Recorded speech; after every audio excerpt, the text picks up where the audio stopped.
Hi friends, எல்லோரும் எப்படி இருக்கீங்க? நல்லா இருப்பீங்க. பேசும் கிரகங்களிலிருந்து உங்கள் நித்யராஜேந்திரன்.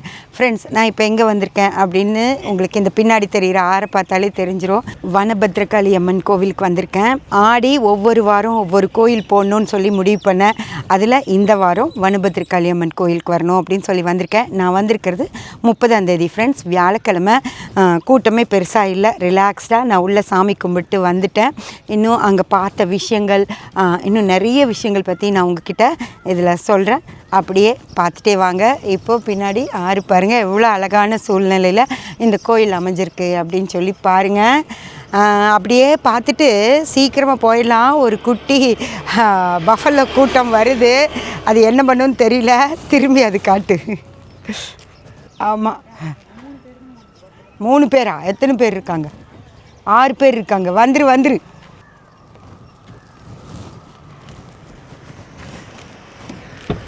வனபத்ரகாளி. வனபத்ரகாளி அப்படின்னா என்னன்னு சொல்லி பார்த்தீங்கன்னா, அதாவது உக்கிர தெய்வமான பத்ரகாளியை தான் ஒரு காட்டோட ஆரம்பத்தில் அந்த அம்மா இருக்கிறதுனால அவங்களுக்கு வனபத்ரகாளி அப்படின்னு சொல்லி பேர் வருது.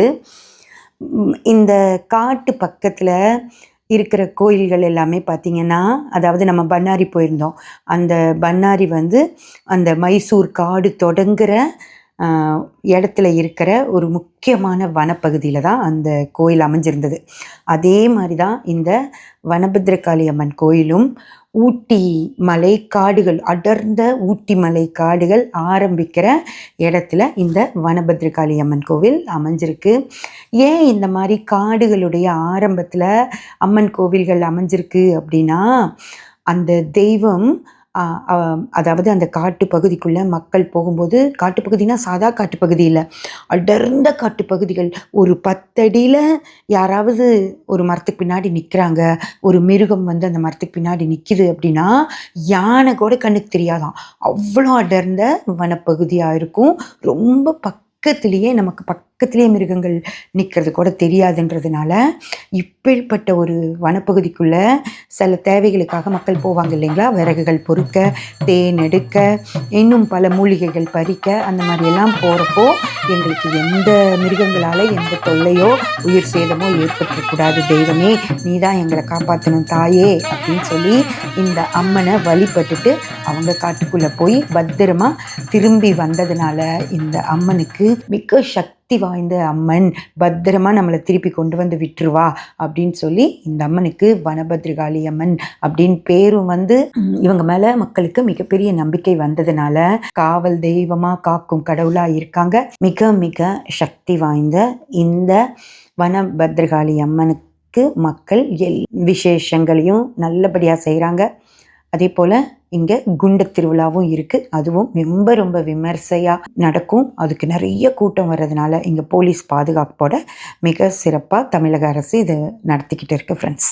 இப்போது இந்த வனபத்ரகாளி அம்மன் கோயிலில் ராஜகோபுர வேலைகள் நடந்துட்டு இருக்கு. உள்ளேயும் கோயிலை முழுமையாக புதுப்பிச்சு கட்டுமான வேலைகள் நடந்துட்டுருக்கு. அதனால் அம்மனை வெளியே எடுத்து வச்சு அங்கே தான் பூஜைகள் நடந்துட்டுருக்கு. வெளியே எடுத்து வச்சிருக்கிற அம்மனை தான் பார்த்து நல்லா மனசார கும்பிட்டு வந்திருக்கேன் ஃப்ரெண்ட்ஸ். நீங்களும் எல்லாரும் இந்த கோயிலுக்கு நல்லா மனசார கும்பிட்டு போங்க. இந்த கோயிலுக்கு வர்றதுக்கு எப்படிடா வர்றது அப்படிங்கிற வழி கேட்கணுங்கிற பிரச்சனையே இருக்காது. வேறு கோயில்களுக்கெல்லாம் போனால் கூட வேறு ரூட்ஸ் இருக்கும். அந்த கோயிலுக்கு ஒவ்வொரு ஊர்லேருந்து ஒவ்வொரு ரூட் இருக்கும். ஆனால் இந்த வனபத்ரகாளி அம்மன் கோயிலுக்கு பார்த்திங்கன்னா, நீங்கள் தமிழ்நாட்டில் எங்கே இருந்தாலும் மேட்டுப்பாளையத்துக்கு வரணும். மேட்டுப்பாளையத்துலேருந்து 7 கிலோமீட்டரில் வனபத்ரகாளி அம்மன் கோவில் அமைஞ்சிருக்கனால ரொம்ப ரொம்ப ஈஸியாக இங்கே நீங்கள் வந்துடலாம். அழகான அற்புதமான பவானி ஆற்று மேட்டில் இந்த கோயில் அமைஞ்சிருக்கு. மேலே டேமில் தண்ணி திறந்து விடும்போது ஆற்றுல மிகப்பெரிய வெள்ளம் வரும். அதனால் இங்கே வர்றவங்க ரொம்ப ரொம்ப கவனமாக ஆற்றுல இறங்கணும். தெரியாத்தனமாக கொஞ்சம் உள்ளே போயிடாதீங்க. திடீர்னு தண்ணி வரும், உங்களால் அதுக்கப்புறமா சமாளித்து வெளியேறி வர முடியாமல் போயிடும். ஏன்னா உங்கள் எல்லாருக்குமே தெரிஞ்சிருக்கும், ஜெயலலிதா அம்மா இருக்கும்போது இங்கே யானைகள் புத்துணர்வு முகாம் வைப்பாங்க. அந்த முகாமில் ராமேஸ்வரத்தில் இருந்து வந்த யானை குளிக்க இறங்கி தண்ணிக்குள்ளே குளிச்சுட்டு இருக்கும்போது டேம் திறந்து விட்டு வந்த வெள்ளத்தில் யானையவே அடிச்சிட்டு போயிடுச்சு. அது எல்லார் மனசையும் ரொம்ப ரொம்ப மனசங்கடத்துக்கு உள்ளாக்கிடுச்சு அந்த நிகழ்வு நடந்து. அந்த மாதிரி ஒரு யானையவே அடிச்சிட்டு போகிற அளவுக்கு மிகப்பெரிய பலத்தோட அந்த தண்ணி வரும். அதனால் ரொம்ப ரொம்ப கவனமாக இறங்குங்க.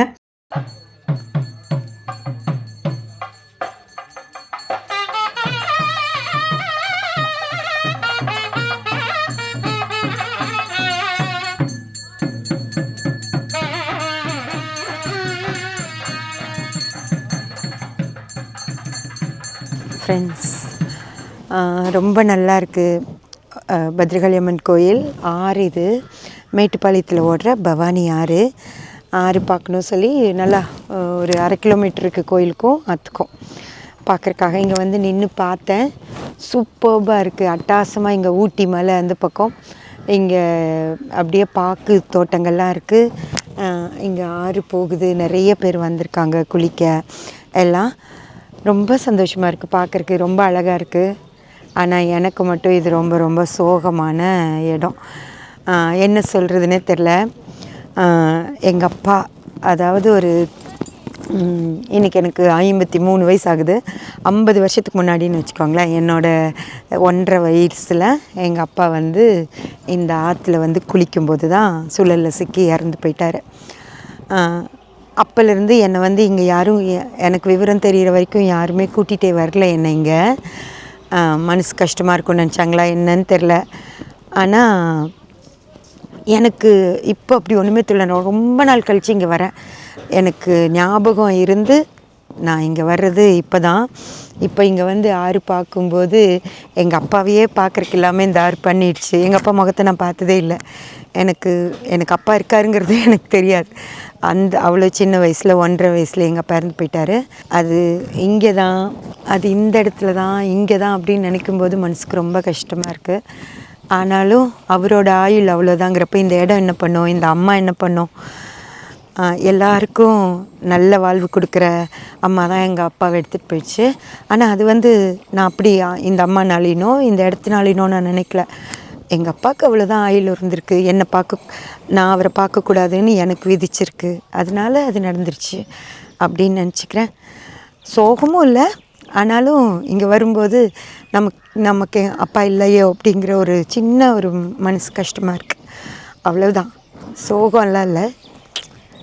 எல்லாருக்கும் அப்பா இருக்காங்க, நமக்கு அந்த சூழ்நிலையே கடவுள் கொடுக்கலையே அப்படின்னு ஒரு சின்ன வருத்தம் இருக்குது. அவ்வளோதான். ஆனால் இவ்வளோ அமைதியான இந்த ஆறு, எவ்வளவோ பேர்த்துக்கு நல்லது செய்கிற இந்த ஆறு எனக்கும் ஒரு நல்லது செய்யலை அப்படின்னு தோணுது. அவ்வளோதான் ஃப்ரெண்ட்ஸ். வருத்தம்லாம் படவே மாட்டேன். ஆனால் இங்கே வந்தது இது பார்க்குறதுல எனக்கு சந்தோஷமாக தான் இருக்குது. வாங்க இன்னொரு இடத்துக்கு போய் நம்ம வேறு பேசலாம்.